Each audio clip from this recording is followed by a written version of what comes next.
ഇവിടെ പ്രേക്ഷകർ ഞാൻ പ്രേക്ഷകർക്ക് ഒരു ലോഗോ കാണിക്കാം. ഇതാണ് ഇക്കുറി നെഹ്റു ട്രോഫി വള്ളംകളിയുടെ ലോഗോ, ഭാഗ്യചിഹ്നം. ഇത് ഒരു വേഴാമ്പലാണ്, പ്രേക്ഷകർക്ക് കാണാം. ഇത് ഒരു പ്രത്യേക ആർട്ടാണ് അല്ലെ. ഈ ആർട്ട് ഉണ്ടാക്കിയ കഥാകാരൻ എന്താണ്? ഈ ആർട്ട് കലാകാരൻ ഇവിടെ ഉണ്ട്. എന്താ പേര്? അനീഷാണ്. അപ്പൊ ഞാനിതൊന്ന് പ്രേക്ഷകരെ കാണിക്കട്ടെ. അത് പിടിച്ചോ. അപ്പൊ ഇത് സ്ട്രിംഗ് ആർട്ടാണ് അല്ലേ, നൂല് കൊണ്ടാണ്, നൂലും ആണിയും ഉപയോഗിച്ചുകൊണ്ടാണ് ഇത് ചെയ്തത്. നൂലും ആണിയും കൊണ്ട്. ഇതിപ്പോ എന്താണ്? വേഴാമ്പൽ ചിഹ്നമാണ് തിരഞ്ഞെടുത്തത്. അല്ല, ഈ ചിഹ്നം മറ്റൊരാളാണ് ചെയ്തത്. ഇത് നമ്മൾ ഈ ആർട്ടിലേക്ക് മാറ്റുന്ന നമ്മളാണ്. ഈ സ്ട്രിംഗ് ആർട്ട് കൊണ്ട് ഇത്തവണ നമ്മുടെ വള്ളംകളിയുടെ ഭാഗ്യചിഹ്നം ഇതായിട്ട് വെച്ചിട്ടുണ്ട്. അടിപൊളി അല്ലേ? ഇതെന്താണോ? ഇതാണ് നമ്മൾ തുടക്കത്തിൽ പരിചയപ്പെടുത്തിയ ഇതാരാണ്? അത് ശരി. പ്രിയപ്പെട്ട പ്രേക്ഷകരെ, കണ്ട മുഖത്തിന് ഒരു പരിചയം. ഇതാണ് വരച്ചത്? ഇത് ഞാൻ തന്നെ. ആണോ? സ്ട്രിംഗ് ആർട്ട് ഉണ്ട്, സ്റ്റെൻസിൽ ആർട്ടാണ്. പെൻസിലാണോ ഇത്? ഇത് നമ്മള് സർജിക്കൽ ബ്ലേഡ് കൊണ്ട് കട്ട് ചെയ്ത് വരയ്ക്കുന്നത്. സർജിക്കൽ ബ്ലേഡ് കൊണ്ട് കട്ട് ചെയ്ത് വരയ്ക്കുന്നതാണ്. കൊള്ളാല്ലേ, സൂപ്പർ. വള്ളവും നമ്മള് ഈ വള്ളം അപ്പൊ മൊത്തം ഒരുപാട് പരിപാടിയുണ്ട്. സ്ട്രിംഗ് ആർട്ട് ഉണ്ട്, സ്റ്റെൻസിൽ ആർട്ട് ഉണ്ട്, സ്റ്റാൻഡ് ആർട്ട് ചെയ്യും, സ്റ്റാൻഡ് ആർട്ട് ഉണ്ട്, മിനിയേച്ചർ ചെയ്യും. മിനിയേച്ചർ അല്ലേ, ഒരു രക്ഷയില്ല, സൂപ്പർ ആയിട്ടുണ്ട് അല്ലേ. ഇതൊക്കെ നമുക്ക് ഗിഫ്റ്റ് ആയിട്ട് തന്നേക്കാണ് നമ്മുടെ അനീഷ്.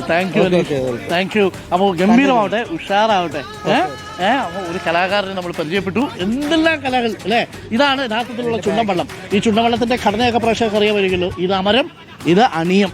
നടുഭാഗത്ത് നിൽക്കുന്നത് ഈ ഇടിത്തറ എന്ന് പറയുന്നത് ഇവിടെയാണ്. പിന്നെ പങ്കായക്കാർ ഇവിടെ നിൽക്കും. ഇവിടെ ഒന്നാം തുഴച്ചിലുകാരനുണ്ട്, അണിയത്ത് നിൽക്കുന്നുണ്ടാവും. അപ്പോൾ ഇതാണ് ഒരു ചുണ്ടൻ വള്ളത്തിന്റെ ഘടന എന്ന് പറയുന്നത്. അപ്പോൾ പ്രിയപ്പെട്ട പ്രേക്ഷകർ, നമ്മളിപ്പോൾ സഞ്ചരിച്ചുകൊണ്ടിരിക്കുന്നത് എവിടെയാണെന്നറിയാമോ? നമ്മൾ സഞ്ചരിച്ചുകൊണ്ടിരിക്കുന്നത് ഈ ട്രാക്കിലൂടെയാണ്. 1150 മീറ്റർ നീളമുള്ള ഈ ട്രാക്കിൽ ഒന്നാമതെത്തുന്നത് ആര് എന്നതാണ് ചോദ്യം. യഥാർത്ഥ മത്സരം നടക്കുന്ന അതേ സ്ഥലത്തൂടെയാണ്, ട്രാക്കിലൂടെയാണ് പോകുന്നത്. ഒരു മണിക്കൂർ 2 മണിക്കൂർ കഴിയുന്നതോടുകൂടി ഇതെല്ലാം ടിക്കറ്റ് വിറ്റുപോയതാണ്. മുഴുവൻ എല്ലാം വിറ്റുപോയതാണ്. ആ സീറ്റുകളൊക്കെ പ്രേക്ഷകർക്ക് കാണാം. അവിടെ പോലീസ് വ്യത്യസ്തമായിട്ടേ അവിടെ ഗാലറി ഉണ്ട്, പവലിയൻ ഉണ്ട്. ഇപ്രാവശ്യം ട്രയൽ നടക്കുന്ന സമയത്ത് ജനക്കൂട്ടം ഭയങ്കരമായിരിക്കും. ഇവിടെ ഒരു സൈഡിൽ പ്രിയപ്പെട്ട പ്രേക്ഷകർക്ക് കാണാം, ഇവിടെയാണ് കഴിഞ്ഞ തവണ നമ്മൾ ഹൗസ് ബോട്ട് ഇട്ടിരുന്നത്. പക്ഷേ ഇത് ഫൈനൽ നമുക്ക് കാണാൻ പറ്റില്ല. ഫൈനൽ അങ്ങേയറ്റം ആയതുകൊണ്ട് അങ്ങേയറ്റത്തെ നെഹ്റു പവലിയനിൽ ഇരിക്കുന്നവർക്കാണ് അത് കുറച്ചുകൂടി വ്യക്തമായി കാണാൻ പറ്റും. അതുകൊണ്ട് നമ്മൾ ഇക്കുറി അങ്ങോട്ട് മാറ്റിയിട്ടുണ്ട്. അപ്പോൾ ഇതാണ് ഫിനിഷിംഗ് ലൈൻ. അപ്പോൾ നമ്മളിപ്പോൾ എത്തിയിരിക്കുന്നത് ഫിനിഷിംഗ് ലൈനിലാണ്. ഗംഭീരമായ സ്പേസ് ആണ് കേട്ടോ, ഒരു രക്ഷയില്ലാത്ത സ്പേസ് ആണ്. ഇവിടെയാണ് ഫൈനൽ മത്സരങ്ങൾ നടക്കുക. അതിഥികളൊക്കെ എത്തി തുടങ്ങുന്നുണ്ട്. ഉച്ചയോടുകൂടി 11 മണിക്ക് യഥാർത്ഥത്തിൽ ഈ മത്സരങ്ങൾ ആരംഭിക്കും. ചെറുവള്ളങ്ങളുടെ മത്സരം ആരംഭിക്കും. അതോടുകൂടി ഗ്യാലറികളൊക്കെ നിറഞ്ഞു തുടങ്ങും.